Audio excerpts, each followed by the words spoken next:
Hello everyone, the commerce professor में आपका स्वागत है। आपने न्यूज में सुना होगा सेंसेक्स गिरा, निफ्टी उतरा, पर ये सेंसेक्स है क्या, शेयर्स क्या होते हैं और क्या हम भी शेयर्स में इन्वेस्ट कर सकते हैं और शेयर्स में कैसे इन्वेस्ट किया जाता है। आज की वीडियो में हम शेयर मार्केट से रिलेटेड सारी चीजें समझेंगे एकदम सिंपल लैंग्वेज में। अगर आप शेयर मार्केट के बारे में जानना चाहते हैं कि ये कैसे काम करती है तो इस वीडियो को लास्ट तक देखना। तो आइए बिना किसी देरी के वीडियो को शुरू करते हैं। सबसे पहले हम ये समझते हैं कि शेयर्स होते क्या है। शेयर्स का मतलब होता है किसी कंपनी की ओनरशिप का एक छोटा सा हिस्सा।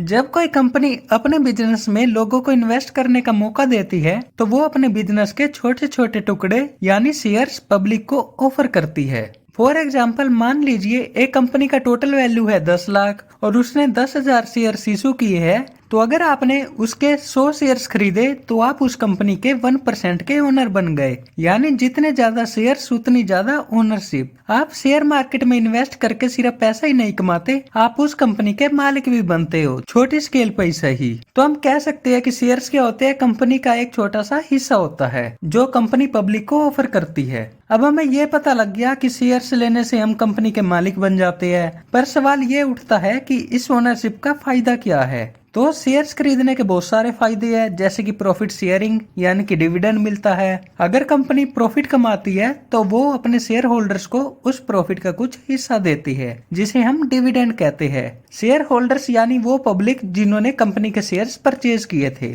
फॉर एग्जाम्पल, जैसे अगर आपके पास इन्फोसिस के शेयर्स है और वो कंपनी 100 करोड़ का प्रॉफिट कमाती है तो आपको भी उसका थोड़ा सा हिस्सा मिल सकता है एज डिविडेंड। उसके अलावा इसका सेकंड बेनिफिट है कैपिटल गेन यानी प्राइस इंक्रीजेस का फायदा। अगर आपने 100 का शेयर खरीदा और उसका प्राइस बढ़कर 150 हो गया तो आप एक शेयर से 50 रुपए कमा लोगे। यही होता है कैपिटल गेन यानी प्राइस एप्रिसिएशन का फायदा उठाना। उसके अलावा आपको वोटिंग राइट्स भी मिलता है। कुछ शेयर्स के साथ आपको वोटिंग राइट दिया जाता है, यानी कंपनी के बड़े डिसीजंस जैसे न्यू डायरेक्टर अपॉइंट करना, उसमें आप वोट कर सकते हो। उसके अलावा आपको लॉन्ग टर्म वेल्थ क्रिएशन मिलती है। शेयर मार्केट लॉन्ग टर्म में पैसा बनाने का एक पावरफुल टूल है। अगर सही कंपनी में आप इन्वेस्ट करो तो आप 5 से 10 सालों में कमाल के रिटर्न्स कमा सकते हैं। फॉर एग्जाम्पल, अगर किसी ने 2002 में 10,000 रुपए लगा दिए होते एशियन पेंट्स में तो 2022 में उसकी वैल्यू 40 लाख के आसपास होती। तो शेयर्स में इन्वेस्ट करने से आपको डिविडेंड मिलता है, कैपिटल गेन का फायदा होता है, वोटिंग राइट्स मिलते हैं और लॉन्ग टर्म वेल्थ क्रिएशन भी होती है। अब ये तो हमने पढ़ लिया कि शेयर होल्डर्स को क्या फायदा होता है शेयर्स में इन्वेस्ट करने से, पर क्या आपने सोचा है कि कंपनीज क्यों शेयर इशू करती है, उन्हें क्या फायदा होता है ओनरशिप दूसरों को देने में। तो कंपनी शेयर इशू करती है ताकि उसे पैसे मिल सके, जिसे हम कैपिटल रेजिंग भी कहते हैं। जब कंपनी ग्रो करना चाहती है, नई मशीन्स खरीदना चाहती है, नई सिटीज में एक्सपेंड करना चाहती है या लोन्स रीपे करना चाहती है तो उसे पैसा चाहिए होता है। कंपनी के पास 2 ऑप्शंस होते हैं, या तो कंपनी लोन ले जिसमें इंटरेस्ट देना पड़ता है, या फिर वो बिजनेस के छोटे छोटे टुकड़े यानी शेयर्स पब्लिक को देकर पैसा रेज करे बिना इंटरेस्ट के। फॉर एग्जाम्पल, मान लो जोमेटो अपना बिजनेस बड़ा करना चाहता था पर उसके पास पैसे कम थे, तो उसने आईपीओ यानी कि इनिशियल पब्लिक ऑफरिंग लॉन्च की, जिसमें उसने अपने शेयर्स पब्लिक को बेचे। लोगों ने शेयर्स खरीदे और जोमेटो ने करोड़ों रुपए रेज किए बिना किसी लोन के। अब इसमें हमने एक टर्म पढ़ी आईपीओ। ये एक इम्पोर्टेंट टर्म है जो हर इन्वेस्टर को पता होनी चाहिए। आईपीओ की फुल फॉर्म होती है इनिशियल पब्लिक ऑफरिंग। जब कोई प्राइवेट कंपनी पहली बार अपने शेयर्स को पब्लिक को बेचती है उसे आईपीओ कहते हैं। जैसे हमने जोमेटो का एग्जाम्पल पढ़ा, जब उसने अपने शेयर्स पहली बार पब्लिक को बेचने का फैसला किया ताकि पैसा रेज कर सके तो उसने आईपीओ लॉन्च किया। तो जब कंपनी फर्स्ट टाइम शेयर्स को इशू करती है या ऑफर करती है पब्लिक को तो उसे आईपीओ कहते हैं। अब हमने शेयर्स के बारे में तो पढ़ लिया, अब हम देखते हैं कि स्टॉक मार्केट क्या होती है। और बच्चों को कंफ्यूजन होती है कि क्या स्टॉक मार्केट और शेयर मार्केट सेम होती है या डिफरेंट होती है। तो मैं बता दूं कि स्टॉक मार्केट और शेयर मार्केट एक ही बात है। स्टॉक मार्केट को ही हम शेयर मार्केट कहते हैं। तो आइए देखते हैं कि स्टॉक मार्केट क्या होती है और ये कैसे काम करती है। तो स्टॉक मार्केट एक ऐसी जगह होती है जहां कंपनीज अपने शेयर्स बेचती है और लोग यानी कि इन्वेस्टर्स उन शेयर्स को खरीदते हैं। ये एक प्लेटफॉर्म है जहां बायर्स और सेलर्स मिलते हैं शेयर्स बाय और सेल करने के लिए। फॉर एग्जांपल मान लो रिलायंस को पैसे चाहिए तो वो अपने शेयर्स बेचती है और हम जैसे लोग उन शेयर्स को खरीदते हैं और उस कंपनी के छोटे छोटे मालिक बन जाते हैं। तो इन सिंपल लैंग्वेज हम कह सकते हैं कि स्टॉक मार्केट यानी कि शेयर मार्केट वो मार्केट होती है जहाँ पे शेयर्स की बाइंग एंड सेलिंग होती है। अब हम पढ़ते हैं एक और इम्पोर्टेंट चीज स्टॉक एक्सचेंज के बारे में। स्टॉक एक्सचेंज स्टॉक मार्केट का ही एक पार्ट होता है। स्टॉक एक्सचेंज एक प्लेटफॉर्म है जहां शेयर्स और सिक्योरिटीज की बाइंग एंड सेलिंग होती है, यानी ये एक जगह है जहां कंपनीज के शेयर लिस्ट होते हैं और लोग उन्हें बाय और सेल करते हैं। फॉर एग्जांपल जैसे आप अमेजोन पे सामान खरीदते हो वैसे ही इन्वेस्टर्स स्टॉक एक्सचेंज पे शेयर्स खरीदते हैं। बस फर्क ये है कि अमेजोन फिजिकल प्रोडक्ट्स के लिए होता है और स्टॉक एक्सचेंजेस शेयर्स के लिए। पहले शेयर्स पेपर के सर्टिफिकेट होते थे जो पोस्ट या हाथ से ट्रांसफर होते थे, बट अब शेयर्स डिजिटल हो गए हैं जो डीमेट अकाउंट में सेफली स्टोर होते हैं और एक क्लिक में बाय एंड सेल पॉसिबल होता है। अब आपके लिए ये जानना भी जरूरी है कि डीमेट अकाउंट क्या होता है। डीमेट अकाउंट का मतलब होता है डीमैटेरियलाइज्ड अकाउंट, जिसमें आपके शेयर्स और सिक्योरिटीज डिजिटल फॉर्म में स्टोर होते हैं। जैसे बैंक अकाउंट में आप पैसे रखते हैं वैसे ही डीमेट अकाउंट में शेयर स्टोर किए जाते हैं। अगर आप शेयर्स को बाय एंड सेल करना चाहते हैं तो आपको डीमेट अकाउंट ओपन करवाना जरूरी होता है। अब हम इंडिया के 2 मेन स्टॉक एक्सचेंजेस के बारे में जानते हैं जो कि है बीएसई और एनएसई। बीएसई की फुल फॉर्म होती है बॉम्बे स्टॉक एक्सचेंज और एनएसई की फुल फॉर्म होती है नेशनल स्टॉक एक्सचेंज। ये दोनों इंडिया के मेन स्टॉक एक्सचेंजेस है जहां कंपनीज के शेयर्स लिस्ट होते हैं और लोग उन्हें बाय एंड सेल करते हैं। सबसे पहले हम जानते हैं बीएसई के बारे में यानी कि बॉम्बे स्टॉक एक्सचेंज। ये स्टार्ट हुआ था 1875 में और ये वर्ल्ड का सबसे पुराना स्टॉक एक्सचेंज है। सेंसेक्स बीएसई का ही इंडेक्स है जो टॉप 30 कंपनीज को दिखाता है। इंडेक्स क्या होता है वो भी मैं अभी आपको बताता हूँ, पर अभी के लिए याद रखो कि बीएसई यानी कि बॉम्बे स्टॉक एक्सचेंज का इंडेक्स है सेंसेक्स और ये टॉप 30 कंपनीज को दिखाता है। और जैसे कि इसके नाम से ही पता लग रहा है कि बॉम्बे स्टॉक एक्सचेंज मुंबई में लोकेटेड है। बॉम्बे स्टॉक एक्सचेंज एक पुराना और ट्रस्टेड एक्सचेंज है जहां हजारों कंपनीज के शेयर लिस्टेड है। उसके अलावा हम बात करें एनएससी यानी कि नेशनल स्टॉक एक्सचेंज के बारे में तो ये स्टार्ट हुआ था 1992 में और ये एडवांस्ड टेक्नोलॉजी के साथ ज्यादा फास्ट और मॉडर्न है। निफ्टी 50 एनएससी का इंडेक्स है जो टॉप 50 कंपनीज को ट्रैक करता है। बीएसई के कंपैरिजन में ज्यादा लोग एनएससी के थ्रू ट्रेड करते हैं और एनएससी ने इंडियन स्टॉक मार्केट को डिजिटल और ऑटोमेटेड बनाने में बड़ा रोल प्ले किया है। तो हम कह सकते हैं कि बीएसई और एनएसई दोनों इंडिया के ट्रस्टेड स्टॉक एक्सचेंजेस है, बस फर्क सिर्फ स्टाइल, टेक्नोलॉजी और इंडेक्स का है। आप किसी भी एक्सचेंज के थ्रू शेयर्स को बाय एंड सेल कर सकते हो। अब मैंने आपको कहा था कि बॉम्बे स्टॉक एक्सचेंज का इंडेक्स है सेंसेक्स और नेशनल स्टॉक एक्सचेंज का इंडेक्स है निफ्टी 50। तो अब हम पहले तो ये जानते हैं कि इंडेक्स होता क्या है। स्टॉक मार्केट का इंडेक्स एक ऐसा नंबर होता है जो मार्केट के एक छोटे ग्रुप ऑफ कंपनीज की परफॉर्मेंस का एवरेज दिखाता है। इससे पता चलता है कि मार्केट का ओवरऑल ट्रेंड ऊपर जा रहा है या नीचे। मार्केट में हजारों कंपनी लिस्टेड होती है, सबकी परफॉर्मेंस ट्रैक करना मुश्किल होता है, इसलिए कुछ रिप्रेजेंटेटिव कंपनी सिलेक्ट करके उनका एक ग्रुप बनाया जाता है और उनकी प्राइस मूवमेंट का वेटेज एवरेज करके एक सिंगल नंबर बनाया जाता है। यही होता है इंडेक्स। मैं एक एग्जांपल के साथ बताता हूँ जिससे आपको ये अच्छे से क्लियर हो सके। सेंसेक्स यानी कि बीएसई का इंडेक्स टॉप 30 कंपनीज का परफॉर्मेंस दिखाता है और निफ्टी 50 एनएससी का इंडेक्स टॉप 50 कंपनीज का परफॉर्मेंस दिखाता है। अगर सेंसेक्स निफ्टी ऊपर जा रहा है तो हम कह सकते हैं कि ओवरऑल मार्केट का मूड पॉजिटिव है और अगर नीचे आ रहा है तो हम कह सकते हैं कि ओवरऑल मार्केट का मूड नेगेटिव है। जैसे अगर आप क्रिकेट देखते हो तो इंडिया की क्रिकेट टीम का परफॉर्मेंस समझने के लिए आपको हर प्लेयर को अलग अलग देखने की जरूरत नहीं होती, आप सिर्फ स्कोरबोर्ड देखते हो कि इंडिया ने कैसा परफॉर्मेंस दी है।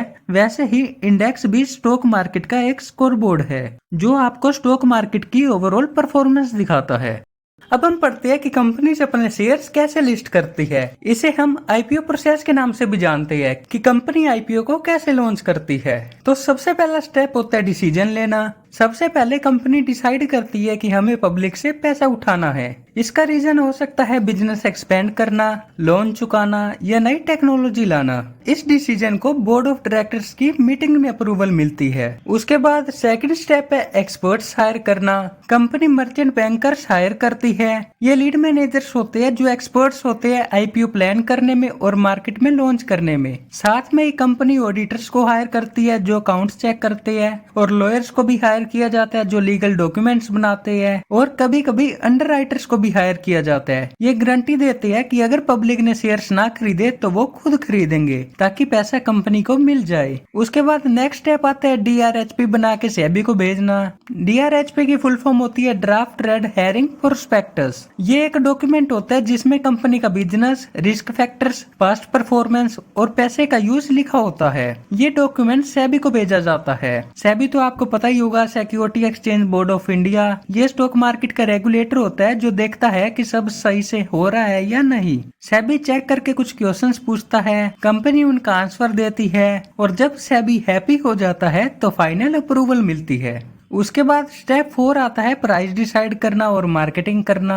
इस स्टेप में कंपनी अपने आईपीओ का प्राइस बैंड डिसाइड करती है। प्राइस बैंड एक रेंज होती है जिसमें लोग शेयर खरीदने के लिए बिड लगाते हैं। ये दो तरीके से होता है, बुक बिल्डिंग और फिक्स्ड प्राइस। बुक बिल्डिंग में प्राइस रेंज दिया जाता है, जबकि फिक्स्ड प्राइस में एक ही फिक्स्ड प्राइस होता है। उसके बाद नेक्स्ट स्टेप आता है आईपीओ ओपन फॉर पब्लिक। इसमें आईपीओ ओपनिंग डेट आती है। पब्लिक, बिग इन्वेस्टर्स और इंस्टीट्यूशन अपने डीमेट अकाउंट के थ्रू अप्लाई करते हैं, और पेमेंट ASBA प्रोसेस से होता है। ASBA की फुल फॉर्म होती है application supported by blocked amount, जिसमें पैसा आपके बैंक में ब्लॉक हो जाता है जब तक शेयर्स अलॉट ना हो, यानी कि आपको मिल ना जाए। एंड जैसे ही आपको शेयर्स मिलेंगे पैसे आपके अकाउंट से कट जाएगा।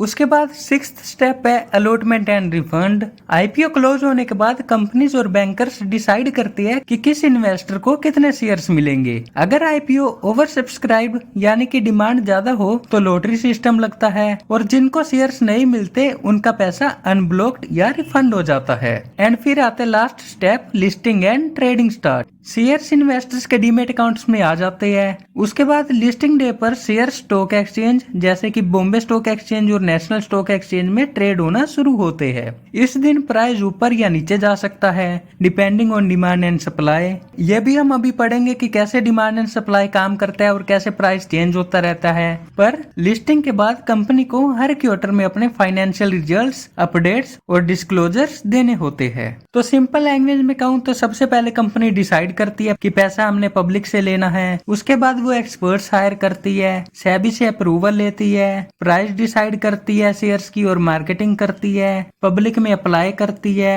शेयर्स को अलॉट करती है और स्टॉक एक्सचेंजेस पर ट्रेडिंग स्टार्ट होती है।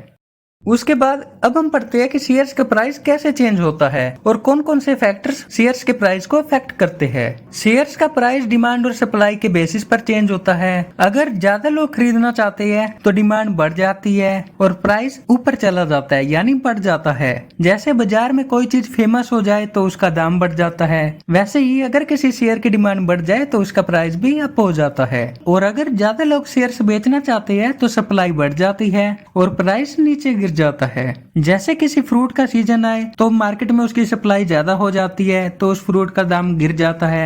वैसे ही अगर किसी शेयर की सप्लाई ज्यादा हो जाए तो प्राइस कम हो जाता है। उसके अलावा कंपनी की news, profit, loss, government policies और वर्ल्ड इवेंट्स भी डिमांड एंड सप्लाई को अफेक्ट करते हैं। इसी की वजह से प्राइस दिन भर ऊपर नीचे होता रहता है।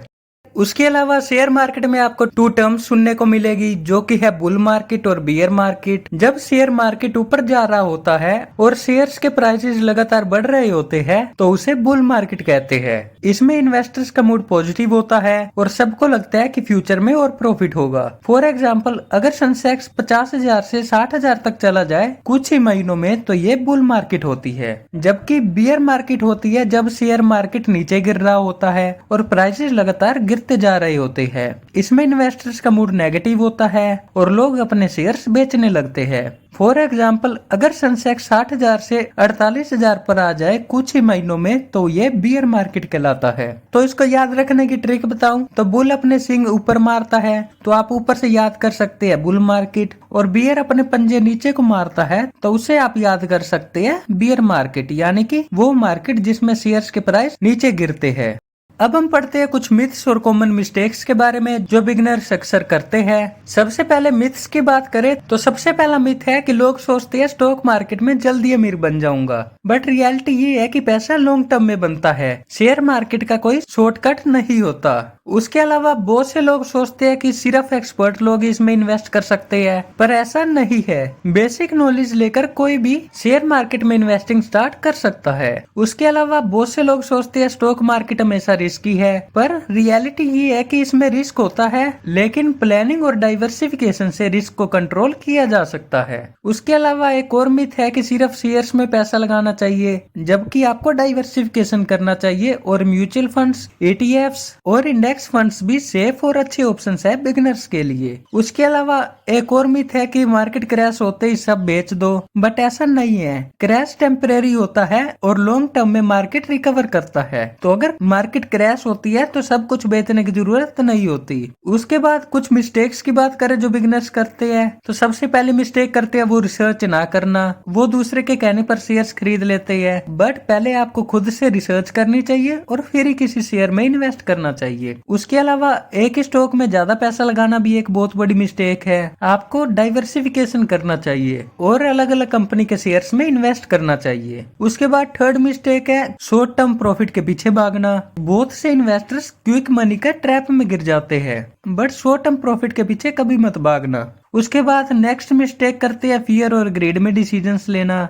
मार्केट गिरते ही लोग पैनिक हो जाते हैं और सेलिंग स्टार्ट कर देते हैं और बढ़ते ही ओवर बाइंग करने लगते हैं। उसके अलावा लोग अपने बजट का ध्यान नहीं रखते और अपने डेली एक्सपेंसेस का पैसा भी मार्केट में डाल देते हैं। और लास्ट कॉमन मिस्टेक है रिव्यू न करना। बहुत से लोग इन्वेस्टमेंट करके छोड़ देते हैं, बट आपको इन्वेस्टमेंट को टाइम टू टाइम चेक करना चाहिए। अब हम पढ़ते हैं कि अगर आप इन्वेस्टमेंट स्टार्ट करना चाहते हो तो कैसे कर सकते हो और किन किन बातों को याद रखना जरूरी है। तो सबसे पहले आपको अपना फाइनेंशियल गोल डिसाइड करना होगा। सबसे पहले आप सोचो कि आप किस पर्पस के लिए इन्वेस्ट कर रहे हो, जैसे रिटायरमेंट, घर लेना, एजुकेशन या शॉर्ट टर्म गोल्स। अगर तुम्हें 5 से 10 साल बाद पैसा चाहिए हो तो तुम रिस्क इन्वेस्टमेंट्स ले सकते हो, लेकिन अगर 1-2 साल में पैसा चाहिए तो सेफ इन्वेस्टमेंट्स चूज करना। उसके बाद आता है बेसिक नॉलेज लो। स्टॉक मार्केट में ब्लाइंडली जंप मत करना। आपको सबसे पहले समझना होगा कि कौन कौन से इन्वेस्टमेंट्स के ऑप्शंस होते हैं, जैसे कि कुछ इन्वेस्टमेंट ऑप्शंस है स्टॉक्स यानी कि कंपनीज के शेयर्स, म्यूचुअल फंड्स जहां एक प्रोफेशनल फंड मैनेजर तुम्हारा पैसा अलग अलग स्टॉक्स एंड बॉन्ड्स में इन्वेस्ट करता है। उसके अलावा SIP सिस्टेमेटिक इन्वेस्टमेंट प्लान, इसमें म्यूचुअल फंड में हर मंथ एक फिक्स्ड अमाउंट इन्वेस्ट करते हैं। ETFs एक्सचेंज ट्रेडेड फंड्स, ये म्यूचुअल फंड्स जैसे ही होते हैं लेकिन स्टॉक एक्सचेंज पे ट्रेड होते हैं जैसे कि स्टॉक्स। या उसके अलावा आप इंडेक्स फंड्स में भी इन्वेस्ट कर सकते हो। ये ऐसे म्यूचुअल फंड्स होते हैं जो एक पर्टिकुलर इंडेक्स जैसे कि निफ्टी 50 या सेंसेक्स के स्टॉक्स में इन्वेस्ट करते हैं। उसके बाद आपने नॉलेज ले ली तो अब नेक्स्ट स्टेप है डीमेट और ट्रेडिंग अकाउंट खोलना। डीमेट अकाउंट वो अकाउंट होता है जहाँ पे तुम्हारे शेयर्स डिजिटल फॉर्म में स्टोर होते हैं, और ट्रेडिंग अकाउंट वो अकाउंट होता है जिसके थ्रू तुम शेयर्स को बाय एंड सेल करते हो। ये तुम ब्रोकर ऐप्स जैसे कि grow app, Upstox, angel one से ओपन कर सकते हो। अब अकाउंट खुलवाने के बाद आप स्मॉल अमाउंट से स्टार्ट कर सकते हो। शुरू में आप 500,000 से भी स्टार्ट कर सकते हो और SIP का ऑप्शन आपके लिए बेस्ट रहेगा। सबसे पहले आपको सीखना इंपॉर्टेंट है और फिर जैसे जैसे आप सीखोगे तो आप ज्यादा पैसा इन्वेस्ट कर सकते हो। उसके बाद आपको डाइवर्सिफिकेशन का याद रखना होगा। अपना पैसा एक जगह मत लगाना, थोड़ा स्टॉक्स में, थोड़ा म्यूचुअल फंड्स में, थोड़ा फिक्स डिपॉजिट्स में, ऐसे करके लगाना। इससे रिस्क कम होता है। उसके बाद आपको पेशेंस रखना जरूरी है। स्टॉक मार्केट शॉर्ट टर्म में ऊपर नीचे होता रहता है, बट लॉन्ग टर्म में ये ग्रोथ देता है। जल्दी पैसा डबल होने के चक्कर में रिस्की स्टॉक्स मत लेना। एंड लास्ट में आता है रेगुलरली रिव्यू करना। हर 6 से 12 महीने में अपने इन्वेस्टमेंट्स का रिव्यू करना, और अगर कोई स्टॉक या फंड कंटिन्यूसली लॉस में है तो रीजन समझ के डिसीजन लेना। सो हम कह सकते हैं कि शेयर मार्केट एक जगह है जहां कंपनीज अपने शेयर्स बेचकर पैसा रेज करती है और इन्वेस्टर्स उन शेयर को खरीदकर कंपनी का हिस्सा बन जाते हैं। यहाँ से आप लॉन्ग टर्म में वेल्थ बना सकते हो, लेकिन ये कोई जल्दी अमीर बनने की मशीन नहीं है। मार्केट में प्रॉफिट तभी होता है जब आप नॉलेज और प्लानिंग के साथ इन्वेस्ट करो, डाइवर्सिफिकेशन से रिस्क कंट्रोल करो, लॉन्ग टर्म पेशेंस रखो और इमोशन के बेसिस पे डिसीजन ना लो। शॉर्ट टर्म में मार्केट ऊपर नीचे होती है, लेकिन हिस्ट्री ये बताती है कि लॉन्ग टर्म में मार्केट ग्रो करता है। इसलिए शेयर मार्केट एक पावरफुल वेल्थ क्रिएशन टूल है। बस सही से स्ट्रेटेजी, डिसिप्लिन और पेशेंस के साथ यूज करना आना चाहिए। सो इसी के साथ हमने शेयर मार्केट के बारे में सब कुछ पढ़ा है। आई होप आपको ये वीडियो यूजफुल लगी होगी। अगर आपको ये वीडियो यूजफुल लगी है तो अपने दोस्तों के साथ शेयर जरूर करना, ताकि वो भी शेयर मार्केट के बारे में जान सके। और कमेंट में अपना फीडबैक भी बताना। जल्द मिलेंगे आपको किसी नई वीडियो के साथ, तब तक के लिए थैंक यू।